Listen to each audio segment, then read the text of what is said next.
We are 4 weeks into the season, and I have no confidence that this team is going to bounce back. I hope that they will. But if you ask me right now whether or not they will, I'd have to think twice before I answered you.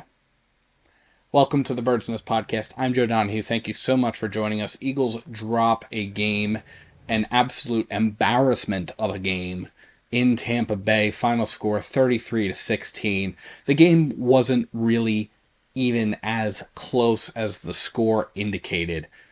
Going into halftime, before the Eagles' final drive before the half, Tampa Bay was actually up 24-0 at one point and had put up 255 yards midway through the second quarter compared to the Eagles' 0 through the same time frame.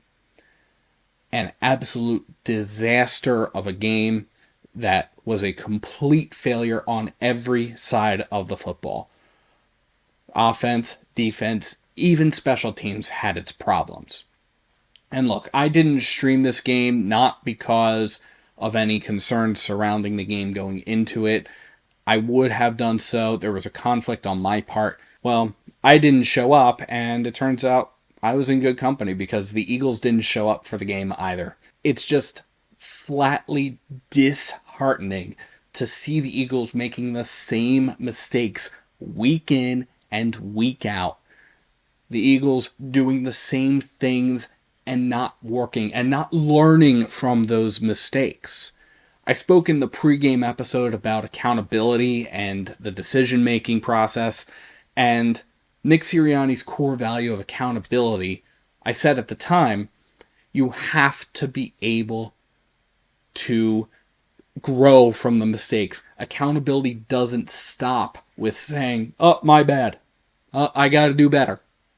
Accountability doesn't stop there. Accountability starts there. It's a good first step. But if you're not going to take it to that next level, if you're not going to make sure that you are learning from the mistakes, learning from the gaffes, learning from the errors, if you're not going to take it to that next level and you're not going to learn from all of that, what good is it to stand up every week and say, my bad? You can't just say those words. You have to actually do them. And it is a process that requires a lot of commitment and a lot of humility. Things that I have not seen necessarily from Nick Sirianni. And when the coach doesn't do it, when the head coach doesn't do it, it trickles down to the players. It trickles down to the coordinators. It trickles down to the other coaching staff. You can't expect them to also grow and learn and improve from the mistakes that they make. And there were plenty of them during this game. There are plenty of places you can point to in order to say, hey, we need to do this. Nick Sirianni was asked about where he's going to start in the bye week that's forthcoming for the Eagles, which honestly could not come at a better time. Nick Sirianni was asked about that and had this to say about it. Yeah, we've been starting slow on offense. Obviously they came down and scored right away today on defense. So I think it's been both sides, but we haven't scored on any of our opening drives. So we got to start faster on offense. And we'll like I said, we'll look into that. Sometimes, we've had different variations of how drives have started. But that'll be one of the first things we look at. How do we go down and go up 7-0, or how do we go down and go up 7-3 or whatever it is. We got to do a better job of starting fast, and I'll look at everything. I'll look at what we're calling, how we're playing, anything we can do in practice to simulate it. I mean, that's what you look at if something's not going the way you want it to go, whether it's red zone, whether it's third down. You look as a coach of how can I simulate this. So, maybe it's something like that. Haven't had to do that yet, but everything will be on the table. All that matters is that these guys continue to get better, and that us as coaches get better. And I mean, that's all that matters. We're sitting at 2-2 going into our bye week. and all we can do is improve, and that's all we're going to try to do this upcoming week. And honestly, that's a good place to start, because you have to go back to the Arizona Cardinals game last year on December 31st, 2023, to find the Philadelphia Eagles' most recent first quarter points. It's a touchdown pass to Julio Jones, by the way, in case you're curious. But you look at what has brought the Eagles success over the course of the last several years, and it's been getting out to those hot starts. It's been getting points in the first quarter, getting points in the second quarter, getting leads in the second quarter, getting sizable leads throughout the game, isolating out teams, making them play from behind, putting them in the position the Eagles were in today, where the Eagles were playing from quite a bit behind multiple scores, that it becomes that much more difficult for you to lose the game. Even if you go back to the San Francisco 49ers game, which is where this spiral kind of started, you had the Philadelphia Eagles getting out to a hot start in the first quarter, and then the San Francisco 49ers, like when the Hulk were fighting in Avengers Infinity War, punched back and rendered the Philadelphia Eagles unable to come back in that game. So where do you start to improve? Well, for the offense, it's a really good question, because there's plenty to improve. Jalen Hurts, 18 for 30 on the day. He went 158 yards through the air. He was sacked 6 times for 44 yards. He fumbled the ball twice. One of them resulted in a turnover. Jalen Hurts also ran 8 times for 20 yards. And I think it starts with a lot of that. First off, the 6 sacks, I'm sorry, you need to develop that internal clock. You need to know where your players are. You need to know where the defenders are. You need to know when you need to get the ball out. That's how you combat certain things. That's how you combat the blitz. The Eagles' offense, just very simply put, did not do well against the blitz. There were 6 quarterback hits in this game and 7 tackles for a loss. Those are not acceptable numbers. And the Philadelphia Eagles have to be able to pick up on the blitz. They have to be able to respond. You could chalk some of that up to injury. Cam Jurgens had to leave the game during the game, was replaced by Landon Dickerson at center. Lane Johnson didn't even start, was inactive for this game. If you're going to be the quarterback, at a certain point, you have to be able to know, hey, this player is going to be coming in and trying to blitz. I got to get the ball out quickly. I got to find my guy. Jalen Hurts has held on to the ball for way too long over the course of these several weeks, and that's something that has resulted in, among other things, turnovers. Jalen Hurts is now averaging, since that San Francisco game, averaging about a turnover a game. The Eagles are -6 in the turnover differential. The Eagles had 0 takeaways this game. So on the offense, there's a lot to clean up. There's a lot to clean up from Jalen. There's a lot to clean up from the offensive line here in this regard.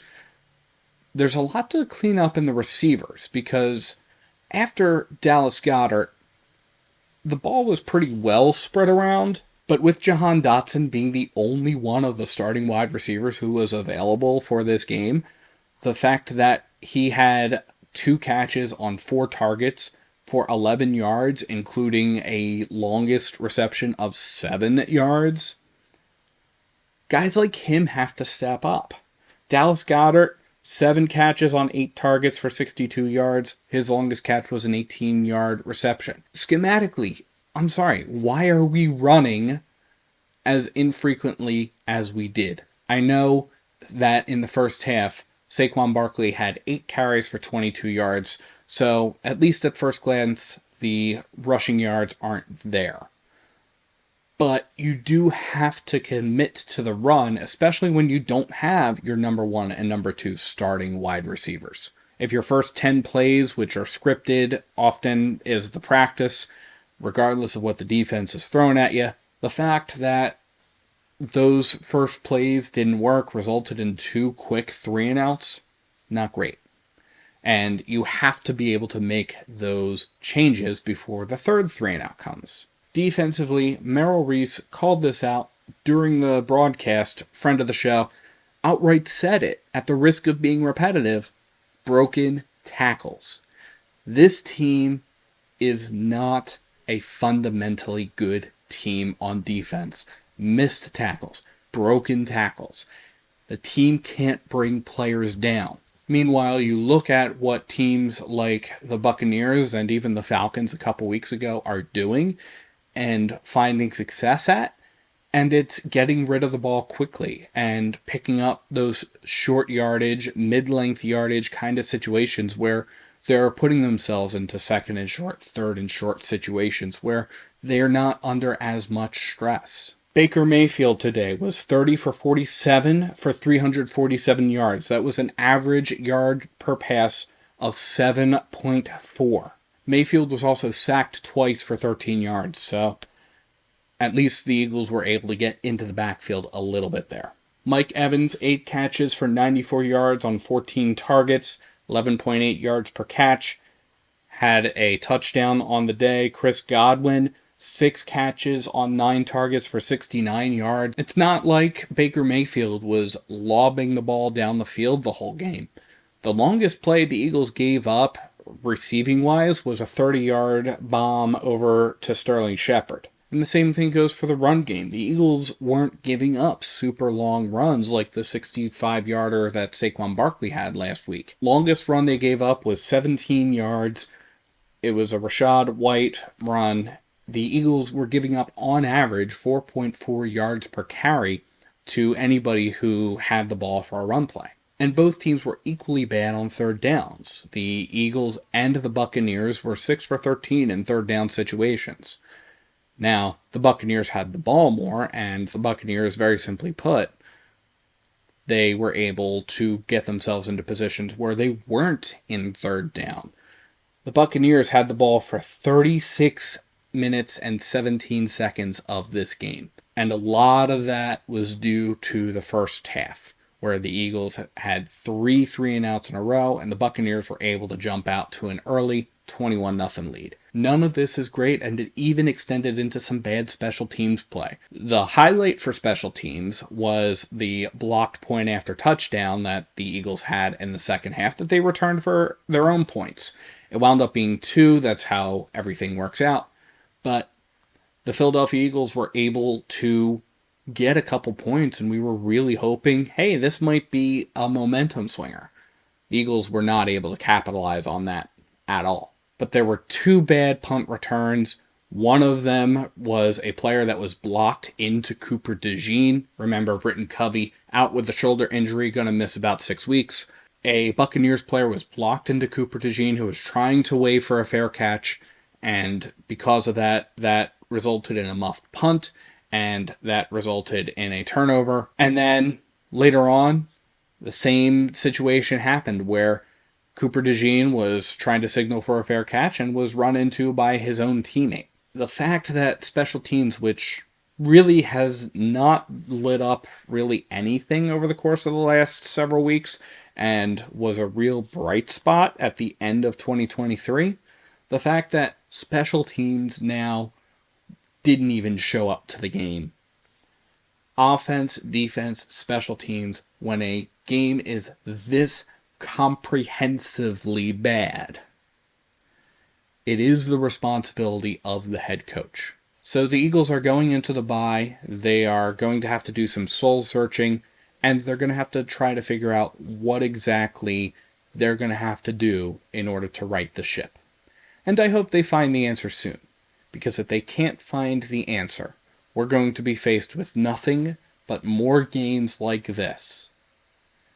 Games that do nothing but add to the frustration of a fan base who knows what is possible of this team, if not for its own ineptitude. But as always, let me know what you think in the comments below. What were your thoughts about this game? What do you think the Eagles need to do over the course of this bye week? Let me know. And thank you so much to everybody for tuning into the Bird's Nest Podcast. You can support the Bird's Nest Podcast by liking and subscribing to Bird's Nest Media right here on YouTube, as well as by sharing on social media pages. You can also find us on SoundCloud, iTunes, Amazon Podcasts, Spotify, and the Odyssey app. Please visit birdsnestmedia.com for additional Eagles coverage. And if you feel so inclined to support us in a different way, you can find the link to our Patreon in the description below or at birdsnestmedia.com. Thank you so much for watching. I'm Joe Donahue, and as always, let's go Eagles.